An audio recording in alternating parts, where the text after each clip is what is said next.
पेशाब जे रंग सां तबई मसइलनि जो इशारो मिलंदो आहे।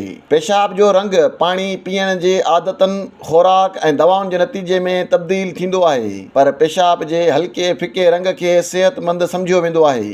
हाणे पहिरियों भेरो साइंसदाननि दरियाफ़्त कयो आहे त पेशाब जो रंग फिको छो हूंदो आहे। जर्नल नेचर माइक्रोबायोलॉजी में छपियल तहक़ीक़ में दरियाफ़्त कयो वियो त बिलिरुबिन नाले एंज़ाइम उन हवाले सां किरदारु अदा कंदो आहे। 125 विरियनि खां माहिरनि खे ख़बर हुई त मादे में मौजूदु मुरकब बिलिरुबिन खे इरोबिलिन में तब्दील कंदा आहिनि, पर खेनि ख़बर न हुई त इएं छो थींदो आहे। हिन तहक़ीक़ में ॿुधायो वियो आहे त जॾहिं रत जा ॻाढ़ा ज़रड़ा कमज़ोरीअ जो शिकार थींदा आहिनि त मादे में बिलिरुबिन ख़ारिज थींदो आहे।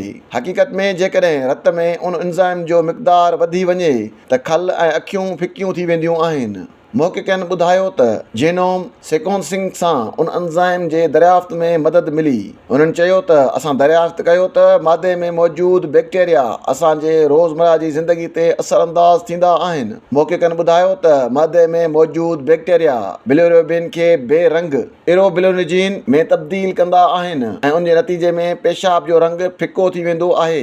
संदन चवणु हो त इन दरियाफ़्त सां मादे जे मर्ज़नि खे सम्झण में मदद मिलंदी। मुहक़क़िक़नि मूजिबि जिस्म में उन एंज़ाइम जो मिक़दारु वधण सां दिमाग़ खे नुक़सानु थींदो आहे। तहक़ीक़ में दरियाफ़्त कयो वियो त उहो एंज़ाइम लॻभॻि सेहतमंद बालिग़ माण्हुनि जे जिस्म में मौजूदु हूंदो आहे, पर नवनि ॼावल ॿारनि ऐं मादे जे मर्ज़नि जो शिकार माण्हुनि में नज़र नाहे ईंदो। हाणे हू तहक़ीक़ जे नतीजनि जी तस्दीक़ इंसाननि ते करण जी मनसूबाबंदी करे रहिया आहिनि। वाज़े रहे त पेशाब जे रंग सां तबई मसइलनि जो इशारो मिलंदो आहे।